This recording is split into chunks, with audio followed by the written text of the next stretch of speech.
Thank you very much. That's the example we done with you 2 days ago. We did with you 2 days ago, sorry.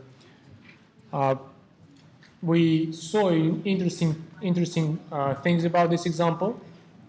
Not only example gave us the idea how to test a set of vectors for being linearly dependent or linearly independent. It also gave us the idea how to, even if set turns out to be linearly dependent, like this set, v1, v2, v3, v4. This example also gave us the idea how to find a smaller set which is linearly independent. We choose the vectors which correspond to the leading columns. The other idea this example gave us is that when you have a set which is linearly dependent, it looks like you can solve for one vector in terms of the other vectors. In fact, you can solve in terms of those two, which ends up to be linearly independent. That's another idea which we saw in this example. And yet another idea we saw in this example is this. If you have another element which is in the span of the original set, given that the set was linearly dependent, this element will also be in the span of the linearly independent subset of that set. That's another idea we saw. And yet another idea we saw in this example is this. I mean, if element belongs to a span of linearly dependent set, you will have plenty of different presentations for that element. We found all of them here 2 days ago. But when you reduce it, when you take the element and if you submerge this element into a smaller span, the presentation is unique. All of these ideas I would like to discuss with you now in the general scope, and that will be my next 2 slides. Okay, so all of these observations we saw in this particular example, I would like to fix it in the general framework, because that will show you some new ideas how to handle vectors, how to handle linear dependence and linear independence concepts. So the first new slide today,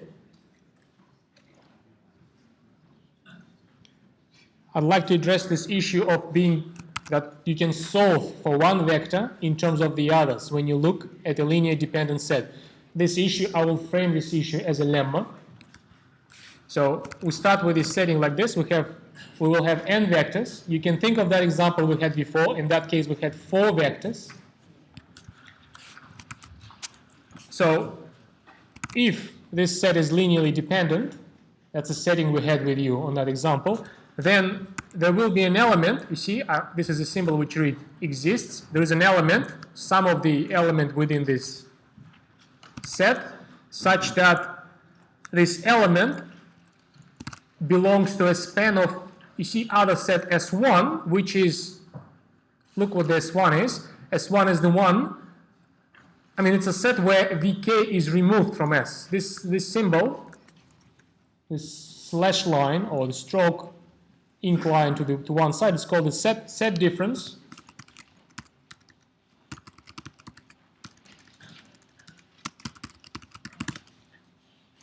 If you've never seen the set difference before, you can just think of it. S1 is a set which is the S set with one vector removed from it. Vk is removed from it. This is exactly which we saw with you on the example before. If you have a linearly dependent set, there will be a vector within this set which you can express as a linear combination, and that's one little line which tells exactly that. Being in the span, it means that you can express it as a linear combination. It is in the span of a smaller subset, S1. You see, S1 is the one where Vk is removed from the original S. This is something we observed with you on the example. I'd like to show you why this works every time. We will prove this lemma. Not only that will convince you that it works every time.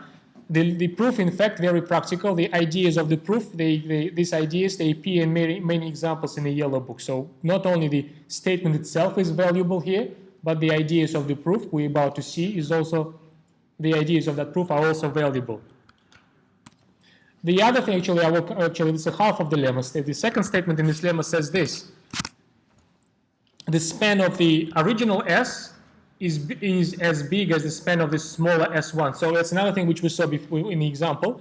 even though we removed an element, vk, from this S1 set, span-wise, we didn't damage anything. The span is as big as the original span of S. So, briefly speaking, the whole lemma just tells you this. If you deal with a linearly dependent set, and if you deal with the span of a linearly dependent set, you can always remove the elements from that. At least one element you can always remove without damaging the span. But by removing an element, you make things simpler because you're not looking at n vectors anymore. You're looking at the n take 1 vectors. So less vectors, less complexity. It's another thing which we saw with you on that slide. The vector A, remember, which was originally the span of the 4 vectors, v1, v2, v4, it ends up to be the span of just 2 vectors, v2 and v1, v1 and v2. Now we can look at the proof. Very instructive proof. Like I said, the proof itself delivers interesting ideas, very helpful in many questions in the yellow book. So what do? First, we're going to just use the fact that the set is linearly dependent. Just by definition, it means that I can produce scalars, n scalars, which are on one hand, which on one hand work like this. So on one hand, if you take the linear combination of v vectors with this particular scalars, you end up with 0 vector. On the other hand, not every in this set is 0. Okay? This is the idea of being linearly dependent. You can produce a non-trivial linear combination which is 0 vector. So since these elements, not everyone is 0, there is one, at least one among them, which is non-zero. So this is particular one which is non-zero, I'm going to call lambda k. In fact, this happens very often in different arguments, in different proofs, because the presentation is symmetric. I can make like an extra simplifying assumption which doesn't damage the generality of the consideration. I can just say, let's just assume that k is 1. If k is not 1, we can repeat the same argument just by re-indexing my vectors and re-indexing my scalars. So just to making the presentation shorter and simpler, I'll make this simplifying assumption that k is 1. Very often when people do like this, they just say WLOG, which is the abbreviation for without loss of generality. Without loss of generality, we can make such an assumption. Because this picture is symmetric, we can always re-index things to achieve that this particular k, which is non-zero, is the first k. So look what I'm going to do now. So here's my simplifying assumption that particularly lambda 1 is non-zero. Then I can say this. I can take this identity and I can solve for v1. That's all there is to it. As soon as I know that the coefficient next to v1 is non-zero, if I know that, and I know that because my set is linearly dependent, that there is one among this which is non-zero, I can solve for this. Here's a solution. I just take the rest of the expression here on the right hand side and divide by lambda 1. Because lambda 1 is non-zero, I'm allowed to do that. I'm allowed to divide by lambda 1. And that's the end of the proof. Isn't it? Because here's the expression. v1 is expressly given as a combination of v2, v3, and vn. So as a combination of the set S1, which is the original set S, with v1 vector being removed from it. And that's where the proof of the first half of the lemma finishes, right? I just convinced you that there is a particular vector. In our case, it is v1, which ends up in a span of the other vectors.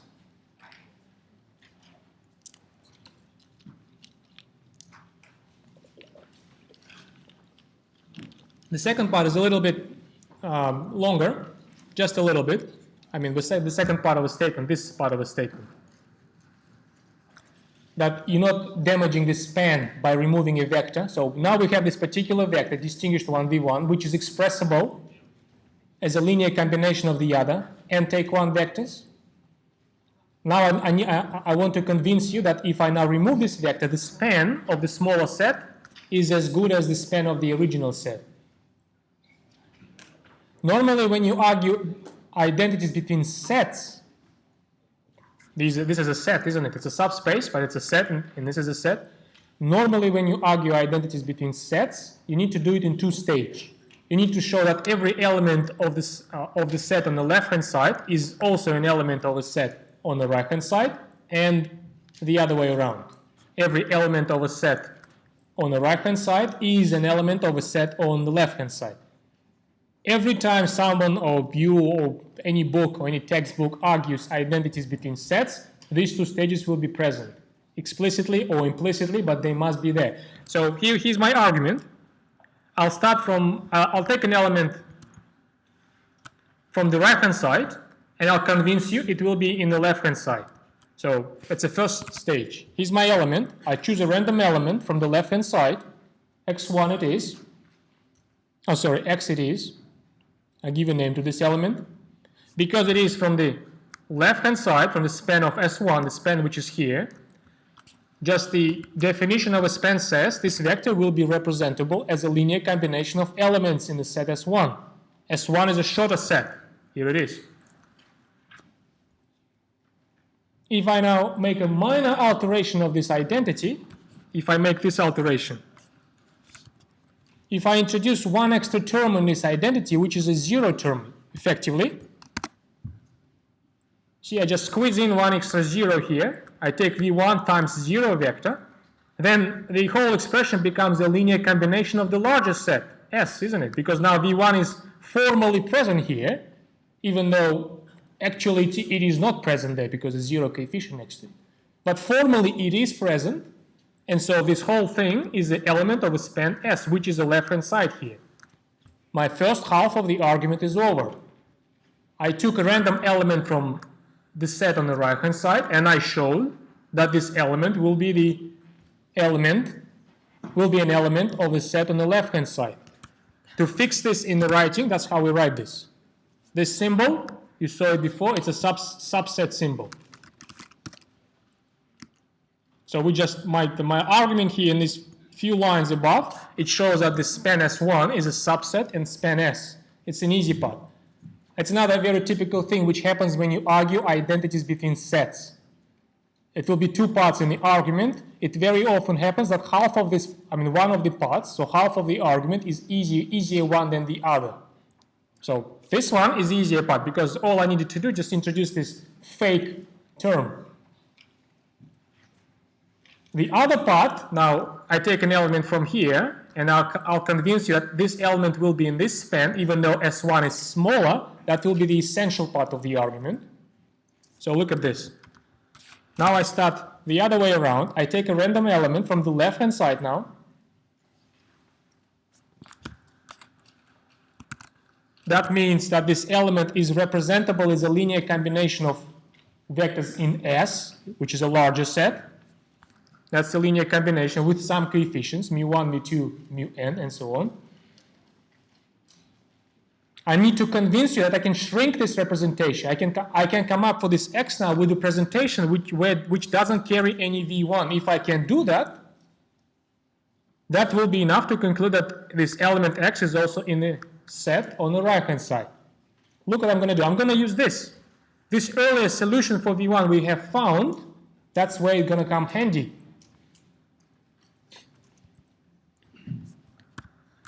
I'm going to replace this v1 now with this right-hand side, the one we found for v1, this solution we found for v1. Here's a replacement. It's a rather lengthy replacement, but careful.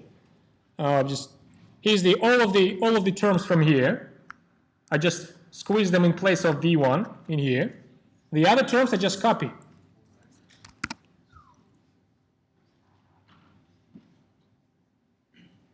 Well, if you look carefully at what we come up with, it doesn't carry any v1 anymore. If I do a rearrangement, if I combine all of the identical vectors, so if I combine this v2 with this v2, next one will be v3 with the next one here, which is also v3, then v4 with v4, and finally vn with vn. If I combine all of them together, here's a combination.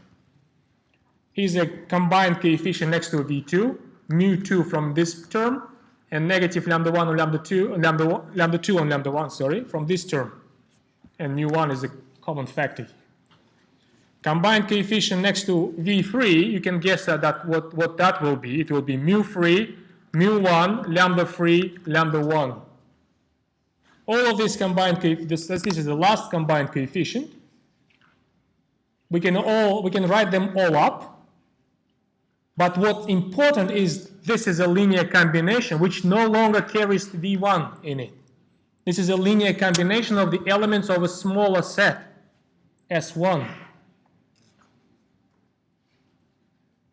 Hence, my second part of the argument, the span of S is a subset of span S1. The argument is over, and the lemma is also over. So remember this, every time you argue identities between sets, there will be two parts. You can't avoid this. On the brighter side, one part will most likely be very simple, like in this argument. But there will be one essential part where you need to make some mental effort and make a significant argument for that. And we're done. So now with this lemma, we just fix this particular observations with the example on the slide I just showed you at the beginning of this lecture. Any questions in relation to the proof? So, in fact, what we saw in the example, it was a little bit more than that, right? Because not only we were able to solve for one vector in terms of the other, we were able to reduce my set as much as, we were able to reduce the set to the state where the smaller set is no longer linearly dependent. It's linearly independent. It's something which is not in the lemma yet, isn't it? Lemma just tells you can remove one of the vectors. But if you think of it, you can do it actually many times, isn't it? If you start with the original set S here, it turns out to be linearly dependent. You just, with the help of this lemma, you can rely on it now. You can remove one of the vectors, make it smaller, S1, without damaging the span. If the smaller set turns out to be linearly dependent again, you can use the lemma once again, isn't it? Because the lemma then, if you apply it to the smaller set S1, will guarantee that there will be another element of this S1, which is also solvable in terms of even smaller set, say S2, again without damaging the span. If this new set S2 turns out to be linearly dependent again, you apply the lemma once over. And you will keep doing this as long as this keeps appearing, as long as the smaller sets you will come up with, they keep being linearly dependent. As soon as you hit the one which is linearly independent, lemma is no longer applicable. But that's what you want. That's what you're after. That will be your smaller set, which is linearly dependent and which delivers the same span. So in fact, like with the example before, we needed this lemma twice. First, we remove one vector, V3 it was, then V4, and then we hit our stop point, the smallest set of two elements, which is no longer linearly dependent, and for which no longer the lemma applies. So this is what I just said verbally. At the back of this, at the end of the slide, I fix it as a corollary. If you have a set of n elements, you can always find a smaller subset of this n elements, which I call this time S dash, which delivers the same amount of span, and at the same time, it is linearly independent. And that's a great achievement. You see, with one little lemma, we achieve significant thing. We can reduce the set to a smaller state, which delivers the same amount of span and which is linearly independent.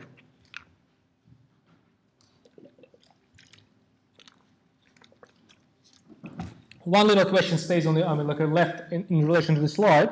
So this corollary, we come up with it by doing this repetitive application of the lemma, right? We come up with a smaller set. It turns out linearly dependent. We use the lemma again. We come up with the even smaller set. It turns out linearly dependent. We use the lemma again. As long as we're coming up with the linearly dependent set, we do it. We hit the linearly independent. We're done. We found the smallest effective set, which gives us the same span. Right. the question which I want to ask you now is there a possibility that while doing this repetitively, applying this lemma, you never hit the stop point, you never find a set which is linearly independent? Can it be that this cycle will go forever? You will get a smaller set, but it's just linearly dependent. You get a smaller set, it's linearly dependent. You get a smaller set, it's linearly dependent. You never find a linearly independent one. Can it happen? What do you think? Yes, no?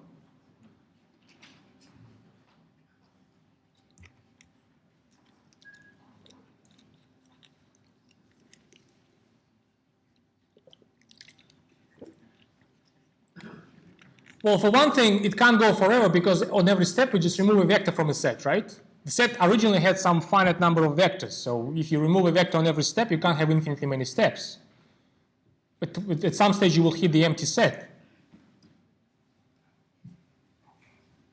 But the empty set, is it linearly dependent or linearly independent?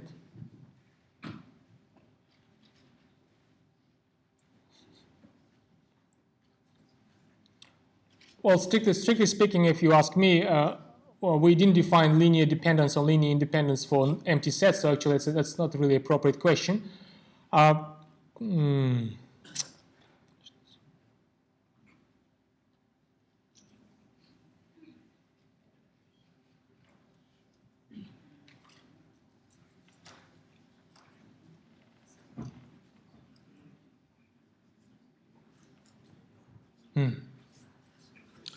It's interesting, actually.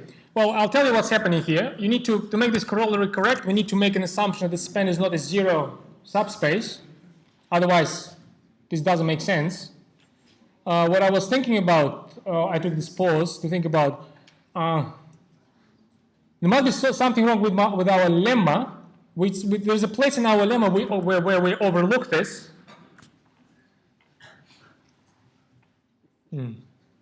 Well, we overlooked it here, of course, at this stage.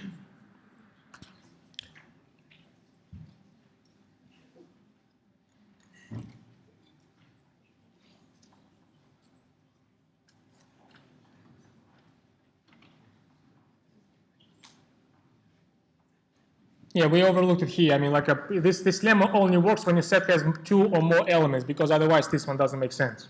So the argument, if you want this absolutely formally correct logically, you need to, I mean, for this argument, you need to keep in mind an extra assumption that the n is larger than 2 or larger. Otherwise this doesn't make sense, because otherwise the v vector will end up to be 0 vector. You won't have enough vectors on the right-hand side. Anyway, any questions in relation to this slide?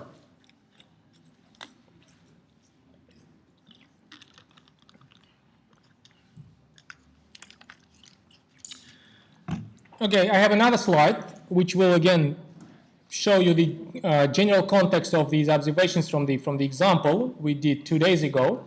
It's the second set of observations, and look at this.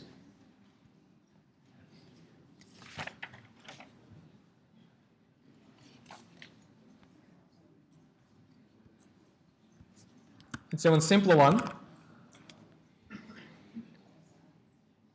I call it uniqueness of the linear representation. It's another thing which we saw in the example. In that example, you saw that if you try to represent a vector with respect to a linearly dependent set, you will have plenty of choices. You'll have plenty of choices, but as soon as you come down to the linearly independent set, the smaller set, or the smallest set, which is allowable, which you can have by using the lemma from the slide before.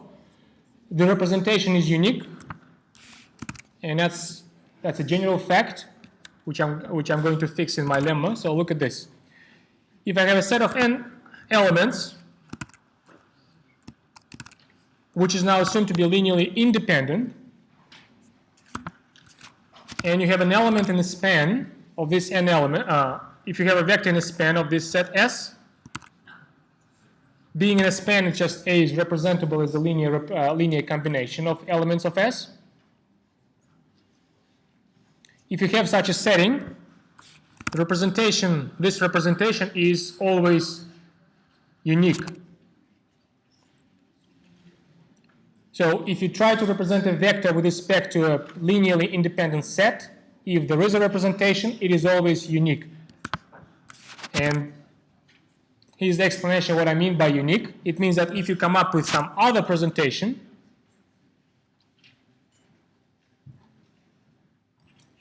for the same vector, you see I just chose different coefficients.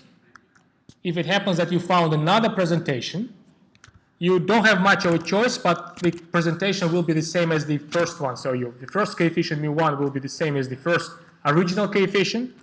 A second new coefficient will be the same as the second original coefficient, and all of them are the same.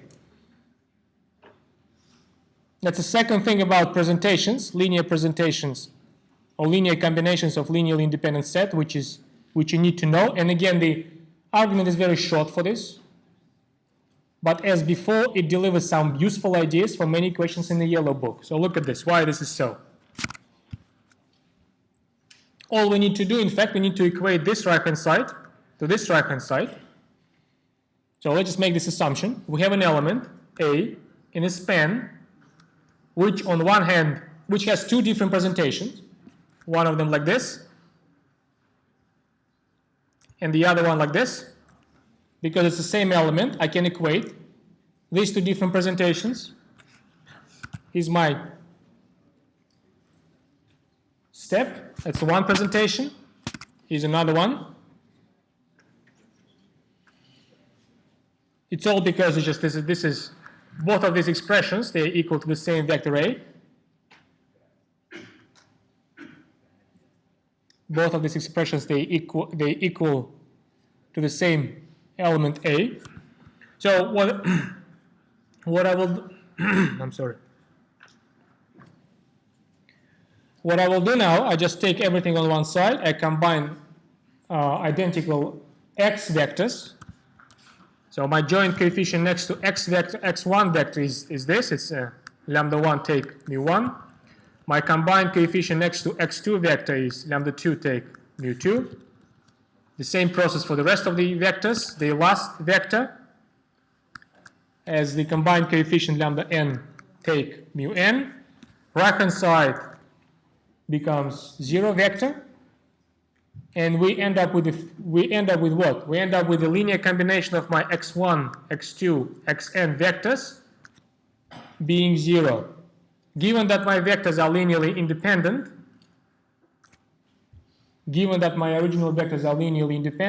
a linear combination of such vectors can be 0 in only one case.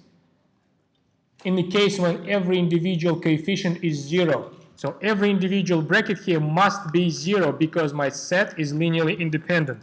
Since S is linearly independent, I don't have any other choice but only this choice for my coefficients. All of them must be 0 simultaneously and independently. If you now just put it in the form lambda1 equal mu1, lambda2 equal mu2, lambda n equal mu n, it will be exactly what we were heading to. Unique presentation. That's another demonstration how this concept of linear dependence and linear independence works. These two lemmas we just proved with you basically just covers almost everything you need to know from the general perspective about linear dependence and linear independence. How you can solve for a vector if set is linearly dependent, and how the presentation is unique if set is linearly independent. And like I said, the proofs on this slide are as valuable as the statements themselves because they give you the ideas why exactly this works. Any questions?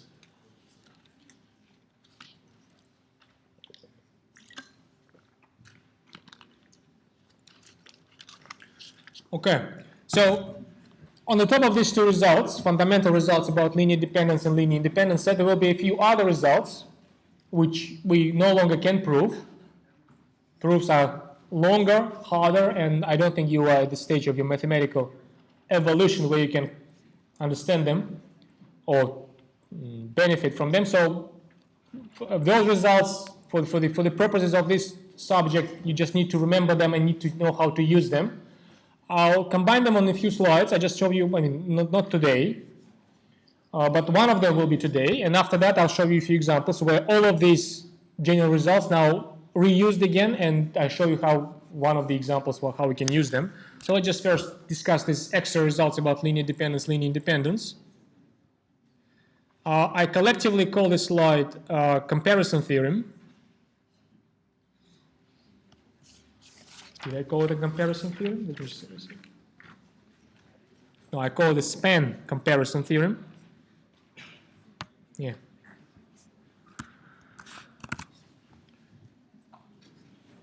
Your yellow book, not the question part, but the reference part, the textbook part of the yellow book has more on this subject, and I encourage you to read that.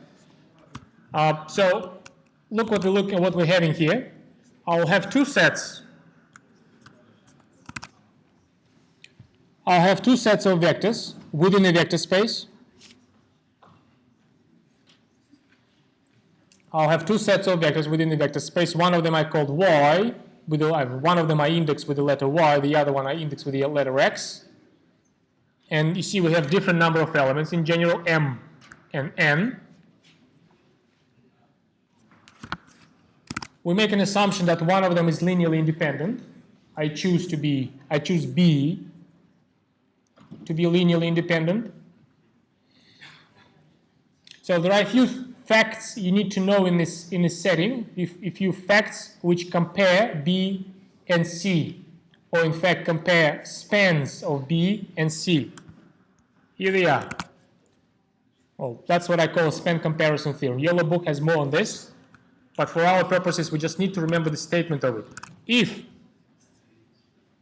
it happens that the first set S is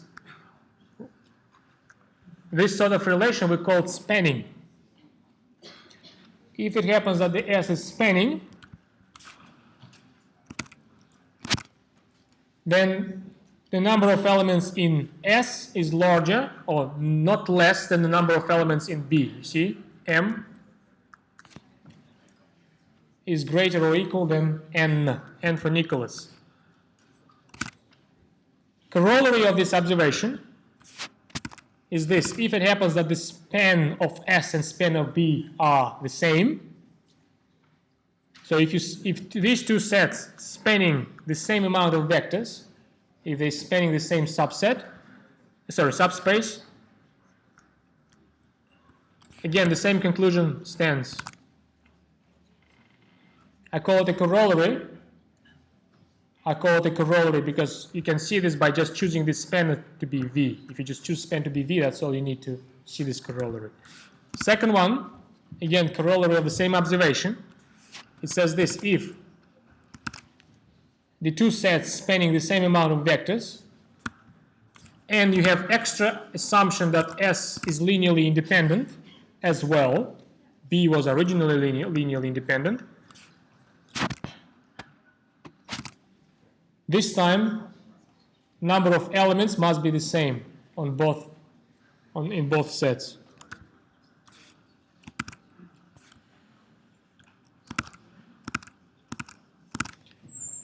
The third observation, or the third corollary, if S and B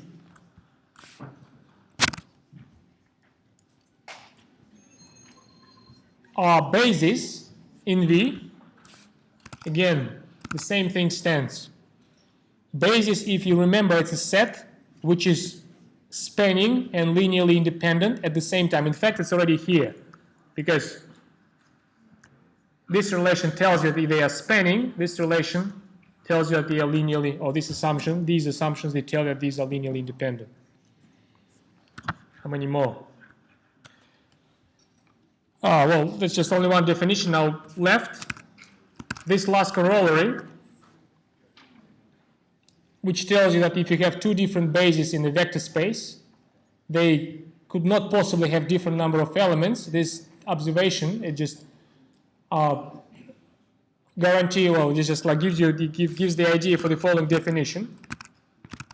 If B is a basis, in a vector space, then the number of elements, we're going to call it dimension. The number of elements called the dimension of the vector space. And the way we write this is this. Yes? What's the basis? It's the set which is spanning and linearly independent at the same time. It's a definition I showed you this definition 2 days ago at the end of the lecture. It was relatively brief, maybe you don't remember that. It's just a set which is spanning and linearly independent at the same time. I can show you it again actually. Maybe. Ah, yeah, that's right. That's a slide from 2 days ago. We had set is a basis if it's linearly independent and spanning.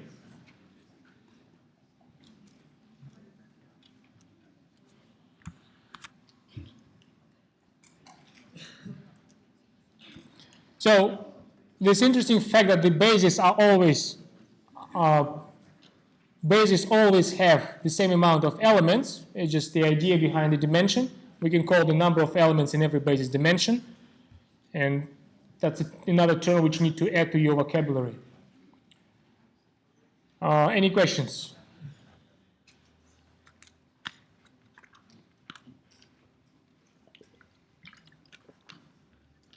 We have about 10 minutes left. I'll show you. I have two examples on my list. I don't need to show two of them. I just prepared more than I need, but maybe I'll show you two. So from your perspective, after having all of these tools in your pocket, from your perspective is how to use them. It very often happens in Yellow Book when the question asks you to find a basis of that space or this space. We already discovered the technique needed for that. It was the same example from 2 days ago, this example which inspired so many general observations. I'll show you another example right now, which is very much in line with the same example 2 days ago. Here it is.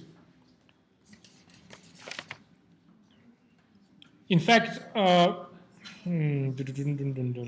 yeah. If you remember our early discussions about subspaces, I categorized all of the subspaces into 2.5 categories, if you remember. There were two major categories. There was a half category which took the intersections of the first two categories.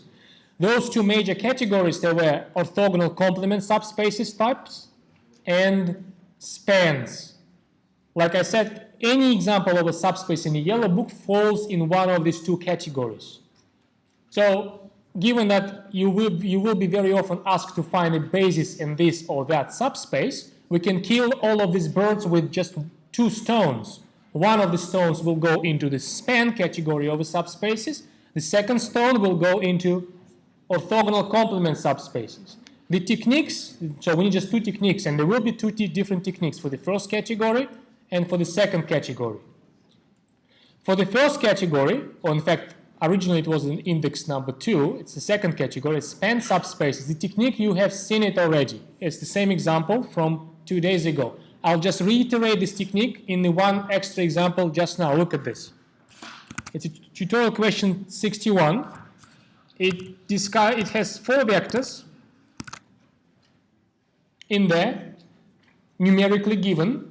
On my slide, to make presentation a little bit shorter, I have already, because when you address the issue how many vectors are linearly independent within this set, we need to do row echelon form. That's the example from 2 days ago. So to make presentation a little bit quicker, I already combine all of these vectors into a matrix on this slide. So in question 61, you're given 5 vectors. You're given 5 vectors, and these are the components of those 5 vectors.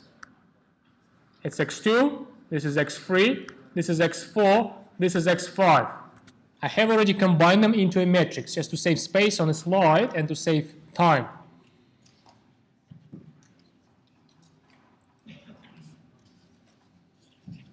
So our job is to find the basis for the span of these 5 vectors. All we need to do, remember, all we need to do, we need to find a smaller subset within this 5, which is linearly independent. And we have a lemma for that, right? Not only we have a lemma for that, the technique from 2 days ago tells us all we need to do. We need to take this large matrix to the row echelon form. Excuse me, gentlemen, on the back row. So the example from 2 days ago, again, it tells us we need to take this to the row echelon form and then look for what? Gentlemen on the back row, I'm waiting for your answer. Anyone? Any volunteers? Or I need to pick up someone? Beg your pardon? Solution. What is solution of a matrix? Beg your pardon? Thank you very much. We need to look for the leading columns. That will be the signs of a basis. Thank you. What's your name? Didn't catch that. Again. When the lecture is over, you come over and you spell it out for me.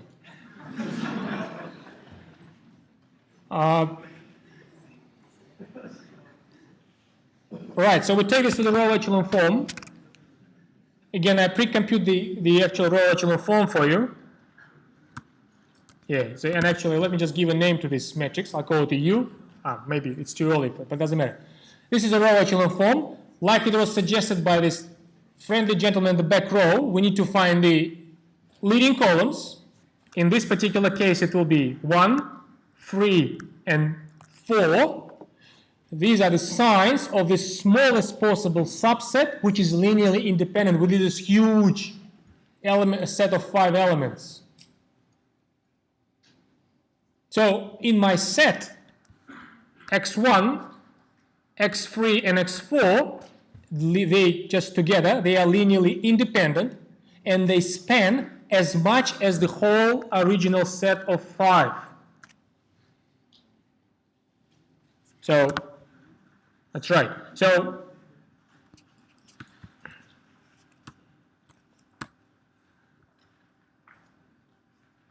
that's right. So if S is a set which consists of the 5 vectors, I use dots here to hide 3, right? To hide the x3 and x4. Then span of this S is as big as the span of the B set, which is consisting of only 3 vectors, x1, x3, and x4. And this is a linearly independent.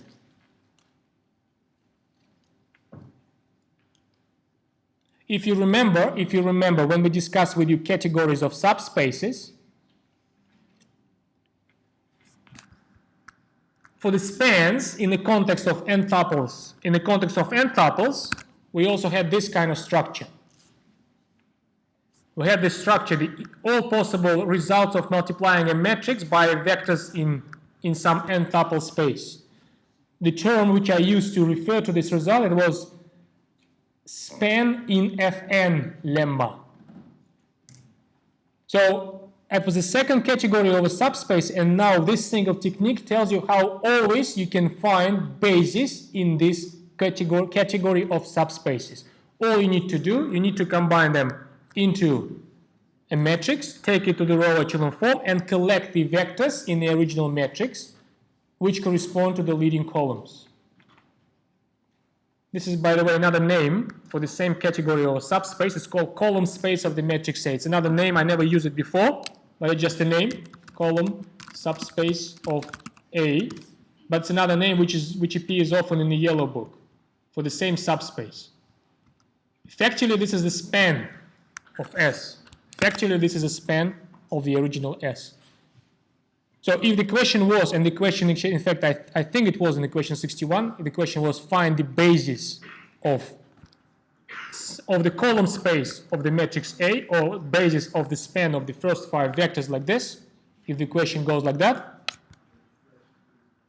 that's what you do. And we have found this basis. Sometimes questions in the yellow book take it further. They just say, all right, so this set of 5, it spans something. We found the basis for this span. Here it is. But sometimes questions go further. They say, how many more vectors I need to throw in to make this a basis for the whole F4, isn't it? Because everything here lives in F4. So the question goes like this. Where is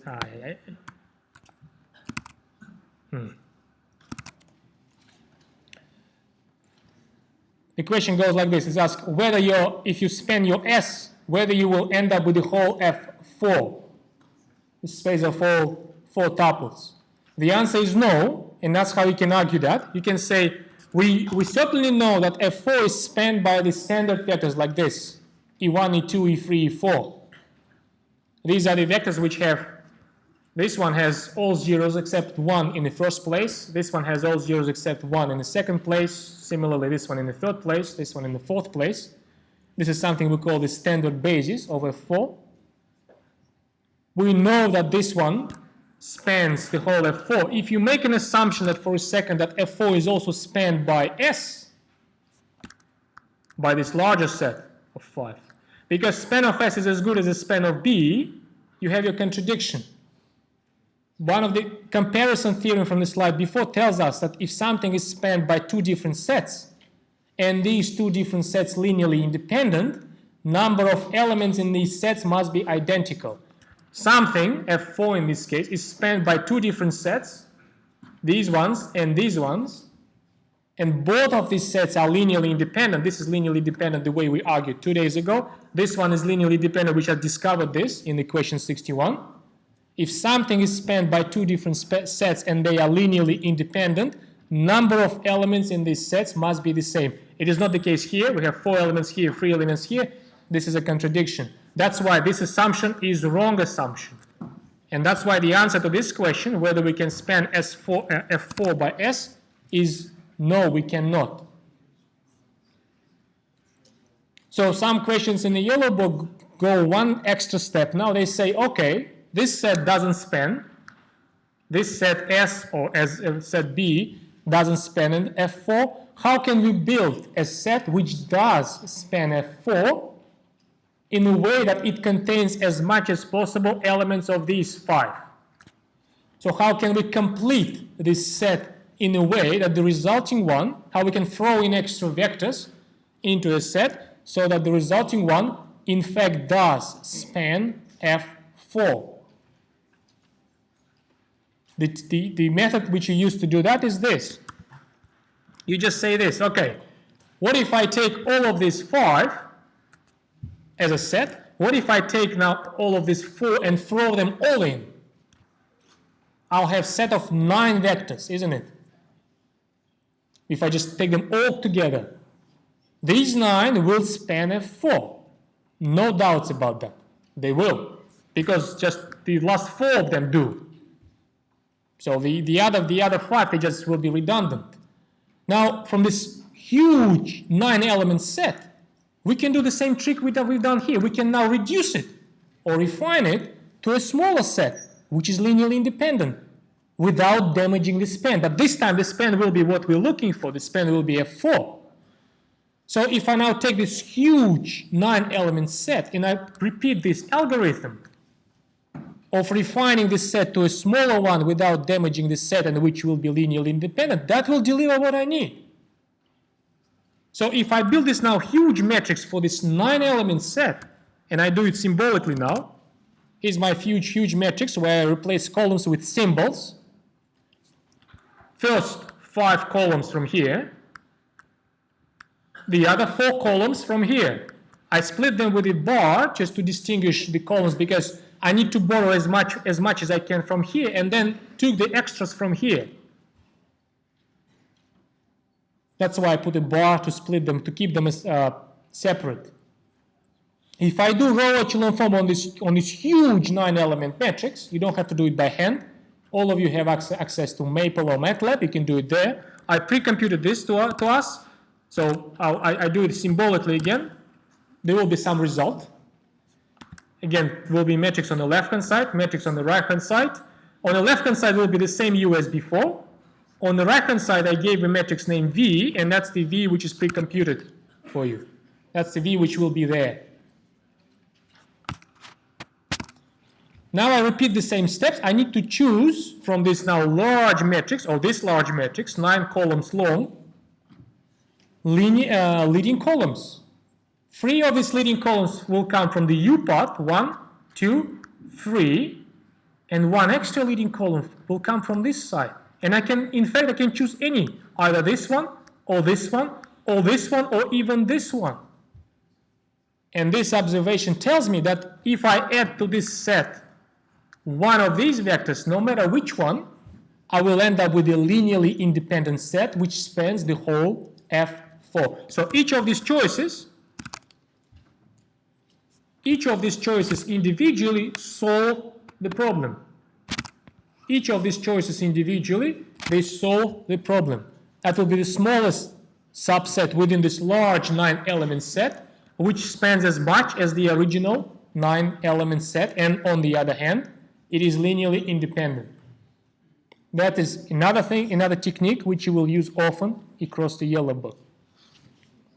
So this is a methods which are purely in relation to the second category of the subspaces, those which I call spans or column spaces.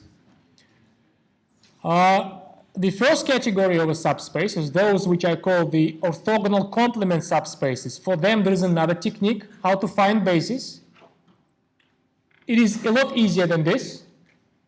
I will publish this on the Moodle. Maybe next time we'll discuss a few examples how to do that for the first categories of subspaces, how to find bases as well. Any questions?